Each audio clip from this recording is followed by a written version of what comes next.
Okay, here we are in part 2. Alright, what we're going to talk about now is breastfeeding, okay? Big ol' breastfeeding. Breastfeeding is something that I encourage all mothers to do if you are, well enough and able to do so. You're in a situation where you are able, or even where it may not necessarily be as convenient.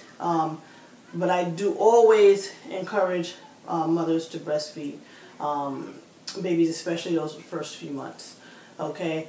As far as breastfeeding is concerned, what can a first-time mommy expect? What can a mother expect those first few days?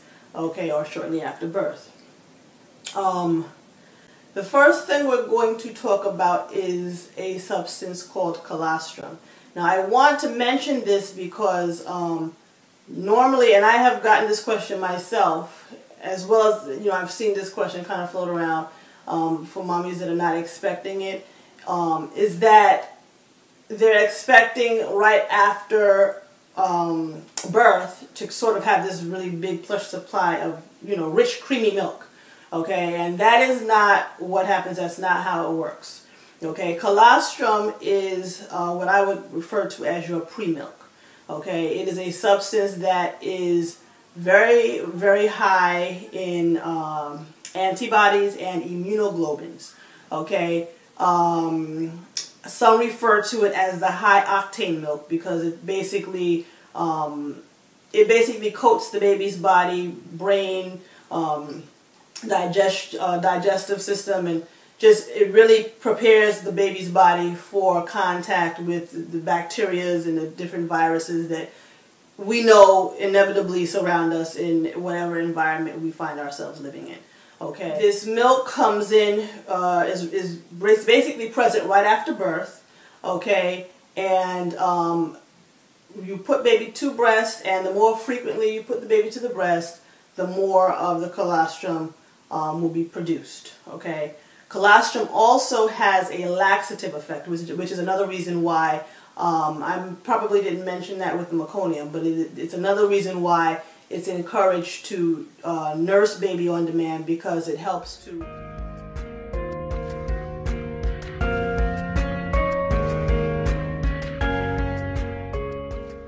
Okay, as far as colostrum and the way it looks, it is a very thin milk. It's a very, it has a yellowish color to it. Again, thin, very watery. And again, the colostrum lasts for about 3 to 4 days. I have heard of some mothers whose milk has come in around 4 days. Usually it's 3 days, but I have heard of, milk coming in as late as 4 days.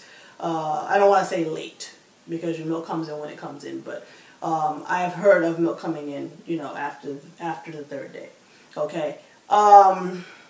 So this is normal. This is to be expected. No, you're not incapable of producing rich, creamy milk. Once day 3 comes, day 4 comes, and milk comes in, you will begin to, mama will begin to feel her breasts begin to feel much fuller. You probably will even begin to notice some difference with the baby as far as the way the baby is actually nursing, because there will be more of a letdown reflex once the milk comes in. This is normal. Okay. I'm not going to go so much into mama's experience as far as the breastfeeding is concerned, because that will be a breastfeeding video that I'm intending to do it at another time. But this is going to more so talk about the baby. Okay. Now, as far as feeding the baby is concerned, there are some cues that mama can look for and be aware of, so she can know when to put baby on breast. I do encourage putting the baby on breast again when the baby desires. Me personally, I try my best to have it so that my little one is not having to go into a screaming frenzy to get my attention. Although there are times, because, especially in a house where there's more than one child, you can't always get there when you want to, but I do encourage nursing baby before, you know, the baby's going into a big crying frenzy. Okay, some cues that you can look for is the rooting reflex. Okay, rooting meaning when they begin doing this thing where they kind of open their mouth and they just kind of, you know, it looks like they're kind of trying to eat the air. Okay, that's called rooting. Okay, and then there's the stirring. They just kind of get a little fidgety and they start moving around, moving about, get a little uncomfortable. Hands and mouth reflex where they're kind of like gumming on their hands or trying to nurse their hands or nurse your neck or whatever, you know, whatever it is that's touching their face or their mouth part. They're just trying to kind of suck. Okay, so that's letting you know that baby wants to nurse, and that is those are some cues to let you know to put baby to breast. Okay. Most all babies lose up to 6 to 7% of their birth weight after birth, okay? And usually, you know, usually by the first month, they've already regained much of their weight back. But those first few days, they usually lose between 6 to 7% of their birth weight. This is just due to, you know, them losing a lot of the excess birth fluids. Just like mama will lose a lot of fluid, baby loses fluids as well. And so basically, those first few days, after that first week, the first couple weeks, is basically a replenishing of the baby, and the baby will gain that weight back. If that's not, of course, unless you're dealing with a baby that's dealing with some type of illness, a healthy newborn baby will gain that weight back. Okay.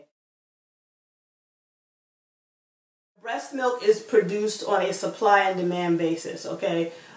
Basically, how much milk your baby needs is how much milk is produced, okay? And that is the reason why it is so important to follow baby's cues, to put baby on breast when baby needs, because the baby knows how much milk she needs. Something that I found very interesting is an article that I actually came across, I want to say last week sometime, where it actually went into talking about, I don't think this was a new article, I think this actually might have been a year or two old, but nevertheless I found it, and it actually went into talking about sort of like the Western view of breastfeeding and those beginning days breastfeeding baby as opposed to, or in contrast to your more indigenous cultures or African culture.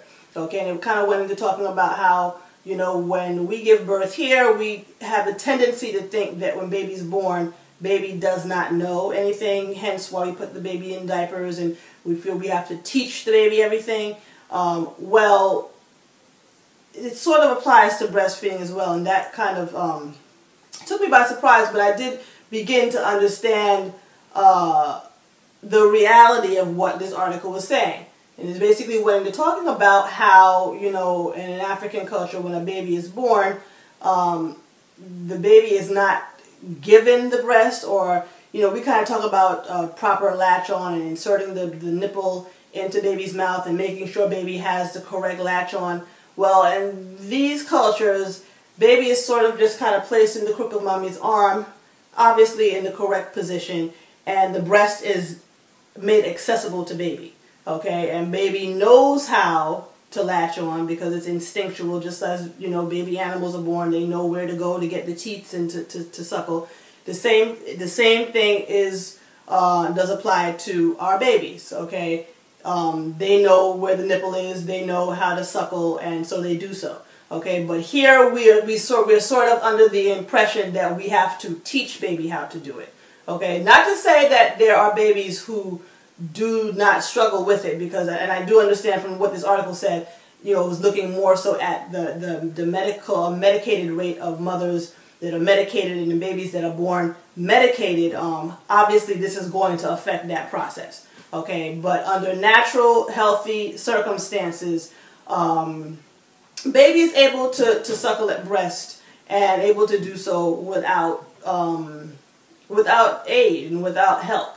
Okay, this also kind of goes back to the breast crawl. They call it the breast crawl, where baby is born and the doctors immediately put, or the midwife puts baby on the mother's belly, and the baby actually crawls, knows how to crawl to the mother's breast, find the nipple, and nurse, okay? And so this article kind of went into talking about how for a Western-minded mother, that would kind of be shocking, whereas for the mother that is more indigenous of the indigenous culture, that's just something that's very natural and very normal to be expected. Okay, so I did want to point that out because that is something that I had just read, and I always knew that, but I don't think I ever really applied it directly to breastfeeding. It was just not something that I ever really thought to apply to breastfeeding. So that was something that was very interesting to me. In addition to that, I did want to talk a bit about the frequency of nursing. Normally, and of course, there is no one rule. These are just kind of like general, in a general sense. You can expect baby to nurse anywhere from 8 to 12 times a day, 8 to 12 plus times a day during those first few weeks. Obviously, that will increase, with baby's age, or it may decrease, and the length of nursing, the length of time that is spent at the breast, will increase.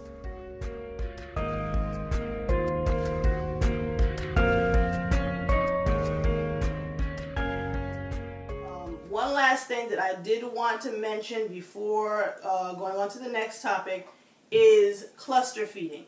Okay, I want to mention cluster feeding because I know that sometimes mommies can go a little haywire, as I know I have, when we are nursing the baby and the baby is not really going to sleep but wanting to be on the breast and wanting to be on the breast and wanting to be on the breast and wanting to be on the breast. At some point, and I want to say that this usually occurs after the second week, somewhere into the third week, we'll begin to experience what they call a term cluster feedings, where baby will sleep for a longer period or will sleep, for a straight period, and then will wake up and really never want to get off the breast. Okay, where you would normally be able to nurse the baby and put baby down, have baby sleep, wake the baby up, nurse the baby again. For cluster feedings, what happens is the baby nurses, and you burp the child, and the baby fusses and wants to nurse again. And you nurse the baby and you put the baby down, and the baby wants to nurse again. And so for some mothers, they will begin to interpret that as, okay, something's going on with my breast milk. Either I'm not producing enough, something's going on, what's going on? And that's not the case. It's just that baby is going through a growth spurt, and during these growth spurts, they do have the cluster feedings where they just stay on the breast. Again, breast milk is very, because it's natural and it's designed for a baby's body, it is digested very easily. So when they go through these growth spurts, they do want to stay on the breast. So I wanted to point that out. Actually, this one here, he's going to be 4 weeks the end of this week. And I'm going to say probably for the last week, he's been doing the cluster feedings where he sleeps for a bit of a stretch, and then when he wakes up, he's just fussing if he is not on the breast. He's just not happy. So when he wakes up, I try to make sure that I'm able to have him there, and I try to make sure that I get whatever I need to get done while he's asleep. Okay, so we're going to end there as far as breastfeeding is concerned.